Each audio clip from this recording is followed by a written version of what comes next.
Hello, here we are on side 2. Now we return to the local news with Sonia. This is about a play at the Park Theatre, Clifton Terrace, Finsbury Park, and it's on until February the 14th. On January the 19th, 1971, in the darkest days of World War I, a massive explosion at the Silvertown munitions factory rocked the East End, killing 73 people, injuring 400, destroying 900 homes, and sending shockwaves across Essex. But long before the devastating blast, the cause of which remains a mystery, sparks were already flying at the TNT factory as a group of female workers fought for equal rights and pay. Sparks that still resonate with us today. A new play, Out of the Cage, opening at the Park Theatre this week, is a rare, all-female production which looks at the hours leading up to the disaster and is produced by Lindsay Fraser, who grew up in Kent, studied in Loughton, and now lives in Newington Green. She says, "I couldn't believe that I had never heard about it, and I didn't know there had been an explosion which wiped out 4 blocks of the East End and could be heard in Southampton and killed hundreds. I couldn't believe that I hadn't learned about it at school, having grown up not that far away and having lived so close to it." The 27-year-old, who runs theatre company Fine Line, also stars as a young worker, Carrie Sefton, in the 2-hour, 2-act period play, which uses movement and song to capture the spirit of the age. She's in her early 20s and, I think, represents a huge amount of women at that time, says Lindsay. She wasn't that political, but she found herself caught up with this group that are looking for a revolution. She absolutely believes in equality, and that's what's driving her. But she has had a pretty tough time growing up, and her husband is now in the war, so interestingly she has this struggle between wanting better pay and conditions and enjoying being liberated. That was the struggle. It wasn't all bad, as this was the first time that women could work and do men's work. Lindsay, who has previously produced the all-male play Bound, met writer Alex McSweeney when they worked together at Southwark Playhouse on Execution of Justice. He sent me the script to read in March last year.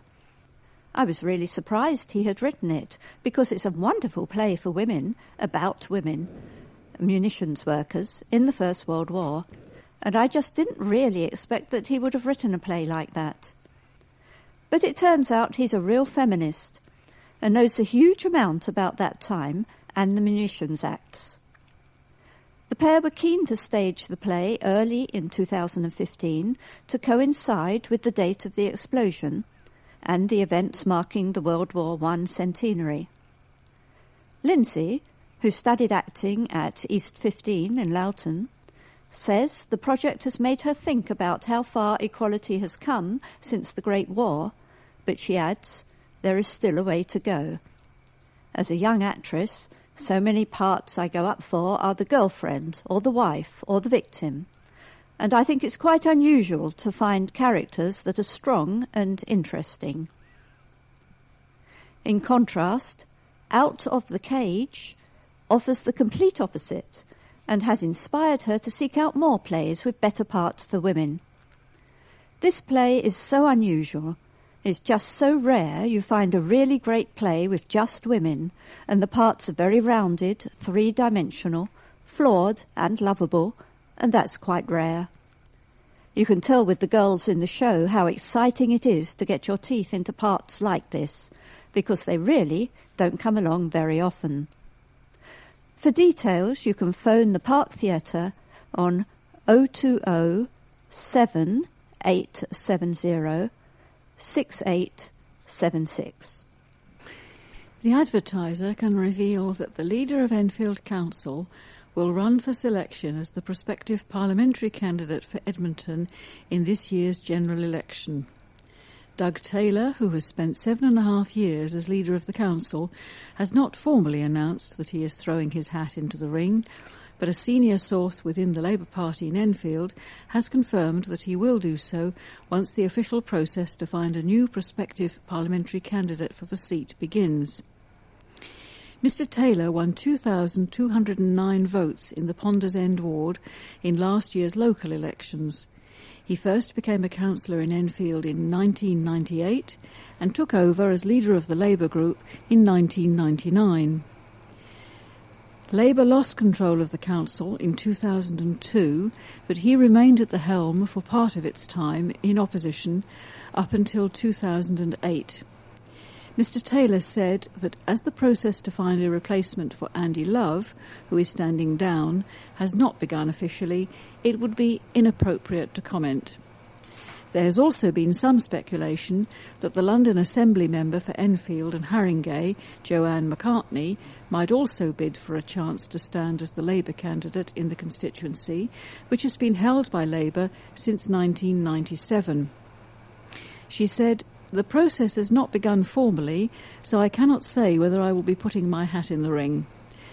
I have represented the people of Enfield and Haringey at London level for many years, and I am flattered that some have said that I will stand. However, as the process to find a new candidate has not begun, it would be inappropriate to comment further."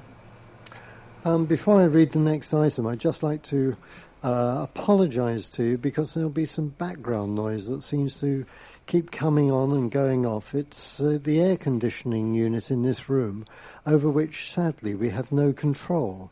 So we're stripping off, then putting on overcoats, stripping off, putting on overcoats, and you're being hit by the noise. I'm so sorry. An Enfield teacher has praised a year-long film project to help increase knowledge of different cultures. Honeylands Primary School in Lovell Road, Edmonton, took part in the Into Film project, which helped make films about different communities at the school. Teacher Mario Lopez Goycochea said, "As part of our large school community, we have children new to the country and pupils who have relocated to the UK after living abroad for a long time. Through this project, we wanted to reach out to them and their cultures. The project provided members with a platform from which they were able to talk about their culture and traditions.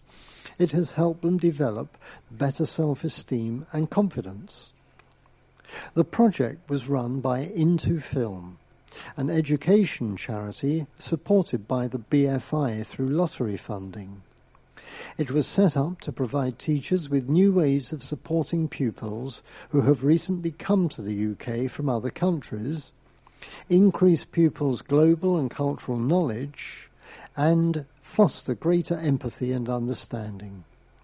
Film club members were encouraged to watch a selection of recommended classic and popular films, hand-picked by Into Film's programming team, with the aid of an external expert advisor, and supported by teaching resources containing discussion questions, simple filmmaking projects, and other activities to enhance screenings. Pupils were also encouraged to write reviews. Politicians have hit out at a spike in violent crime figures in Enfield, blaming the sudden rise on falling police numbers in the borough. According to the latest figures published on the Metropolitan Police website, crimes involving violence against the person in the year ending December 2014 stood at 5,999, a rise of 1,436 on the previous year, when 4,563 violent crimes were recorded.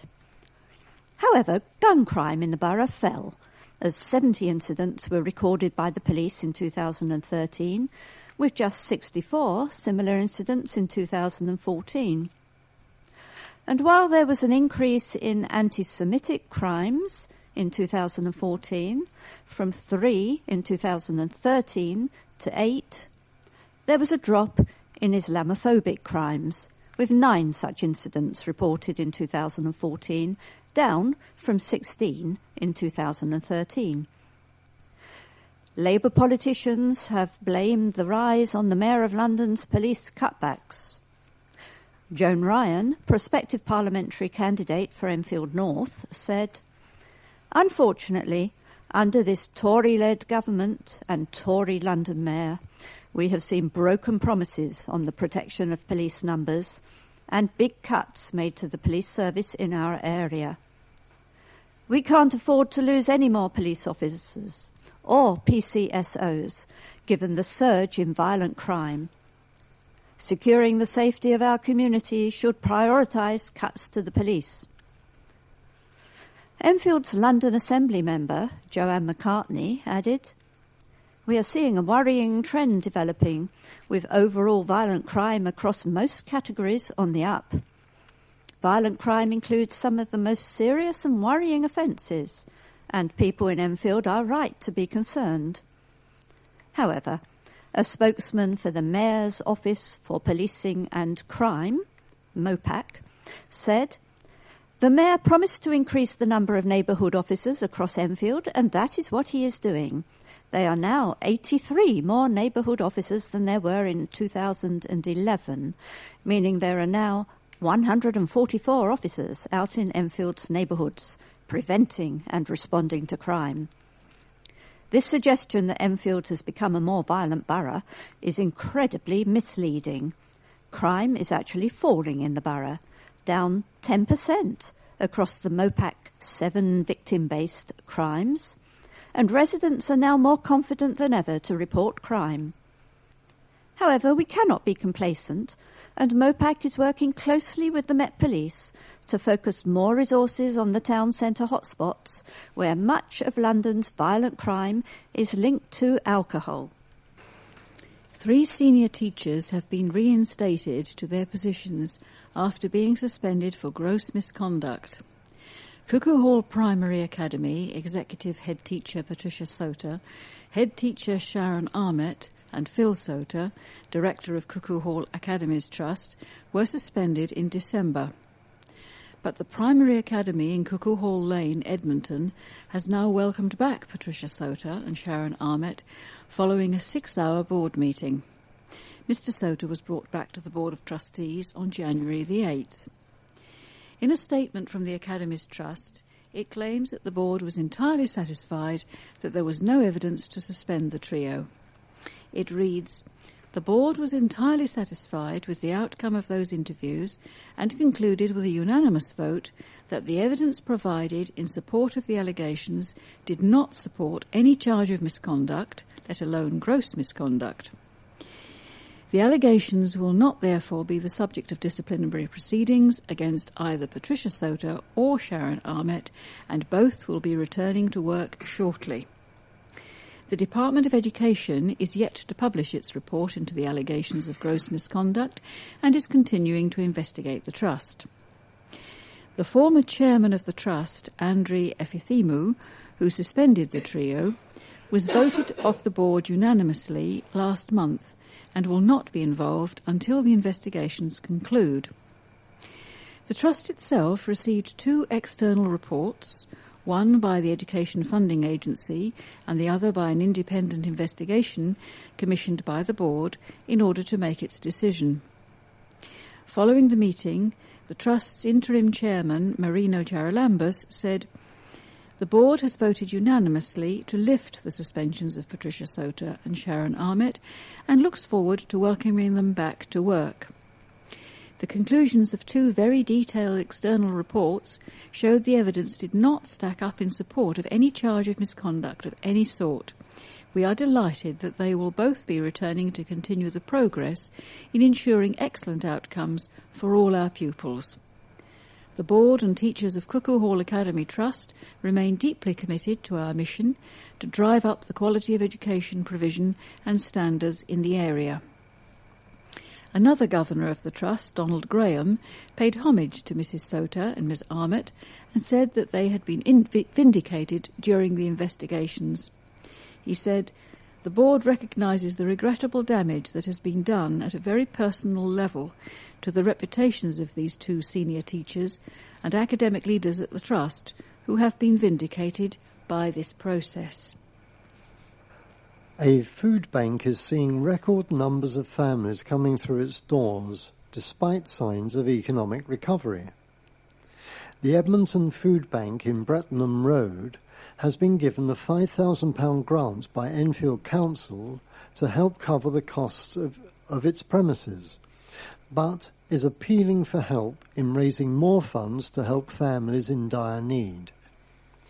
The charity, which is jointly run by the Trussell Trust and New Covenant Church in Church Street, Lower Edmonton, now caters for about 30 families every week. Project manager Yemisi Ogunmodidi said to the Advertiser, "We are seeing more people than ever because the stigma is no longer there. People sometimes just don't realise that they need help. Maybe they have been made redundant and just need some more support. The money is a great help, but we still need to raise more cash as we are helping more families than ever, and we still have to pay rent and business rates. Donations can be made at the food bank, and food can be donated at Tesco in Glover Drive of Upper Edmonton and Waitrose in Green Lanes, Palmer's Green. And if you want, you can visit www.edmontonfoodbank.org.uk for more details. There has been a fall in unemployment for people aged over 50 by more than 20%, according to figures. Since 2010, there has been a decrease of 22% in the number of people over 50 who are out of work. The news has been welcomed by Enfield North MP Nick Dubois. The MP, along with Enfield Southgate MP David Burrows, launched the Enfield Over 50s Jobs Forum in October last year to help older people back into work. Mr. Dubois said, "It's great to see more over 50s finding work in Enfield. Since the general election, over 50s unemployment has come down 21.9%, after it rose 81% under Labour from 2005 to 2010. There are many over 50s who want to work and would be a fantastic asset to our local businesses in Enfield and the British economy. We need to do everything we can to challenge stereotypes and support more older people into work. These figures show the good progress we are making." At my 4th annual jobs fair on Thursday, February the 26th, at Southbury Leisure Centre between 11 a.m. and 3 p.m, we will have a special centre for the over 50s who are looking for advice from experts on job hunting, CV preparation, and challenging the barriers some over 50s face when trying to get back into work.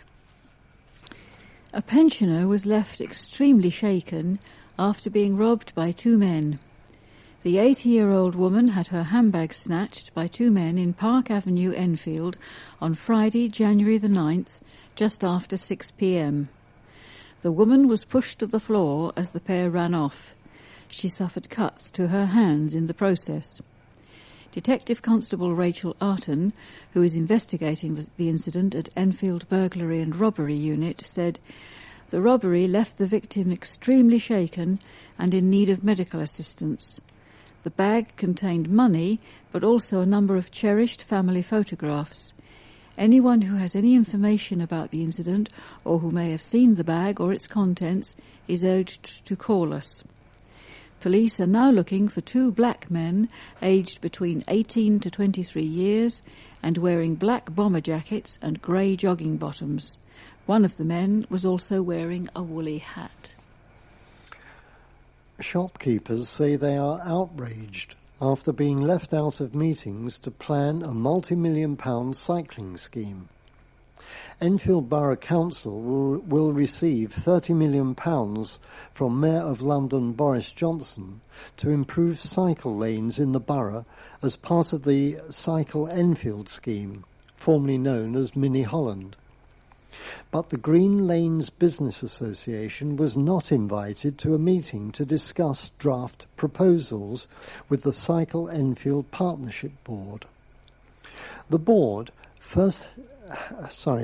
held its first meeting on January the 5th, inviting ward councillors, disability groups, London Cycling Campaign, local business groups and Enfield Business and Retailers Association.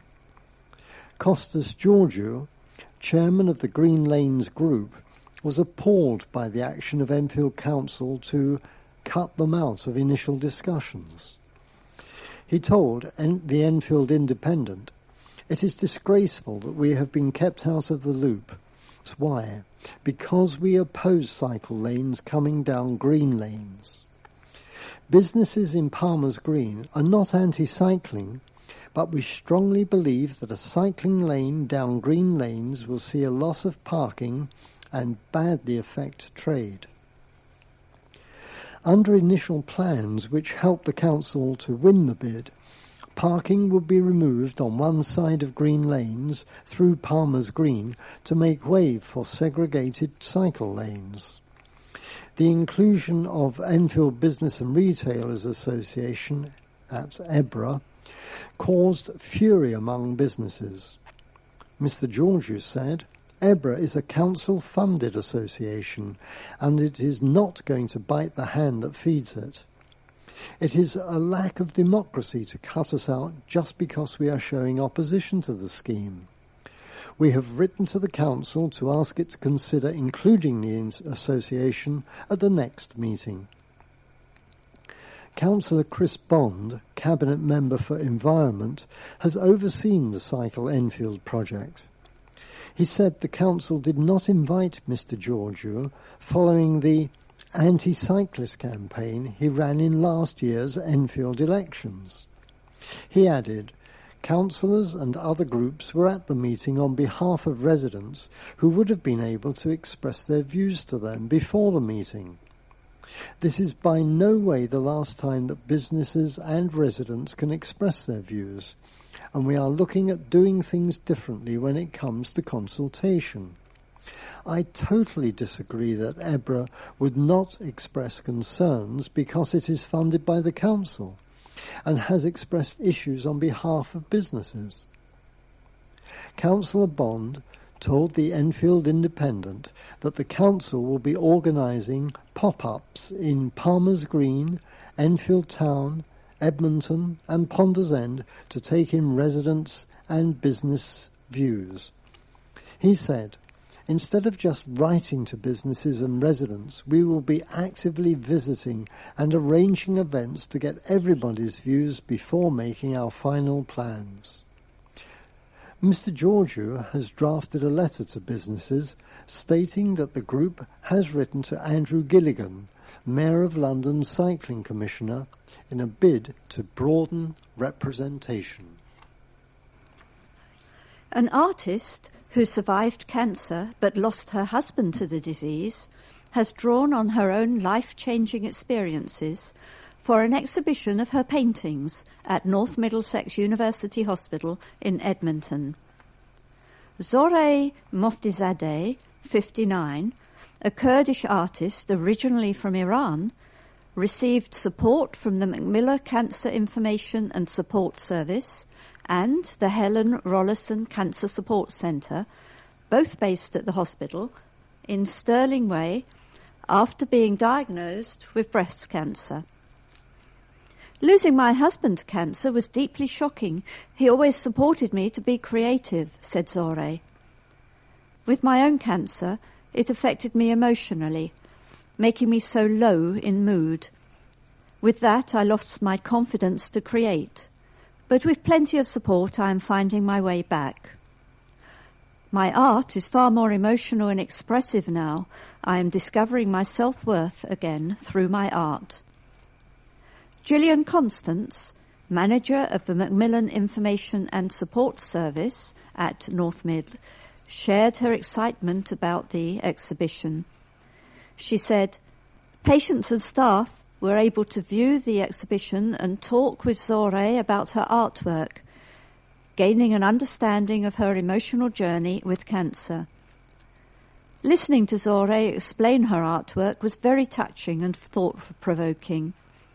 People said they could feel and see her emotions within the colours and style of her paintings. Zoré has had an incredibly tough time, but with regular support from Macmillan and the Helen Rollason Centre, in the form of complementary therapies, exercise programs, and involvement in volunteering groups, as well as a friendly ear when she needs it, Zoré feels that life is more purposeful once again." 2 teenage girls from Enfield have been arrested by police investigating events surrounding the fatal stabbing of a teenager in Wood Green. The girls, who are aged 16 and 17, were arrested on Wednesday last week on suspicion of conspiracy to commit burglary by police investigating the death of Isaiah Ekpaloba on January the 9th.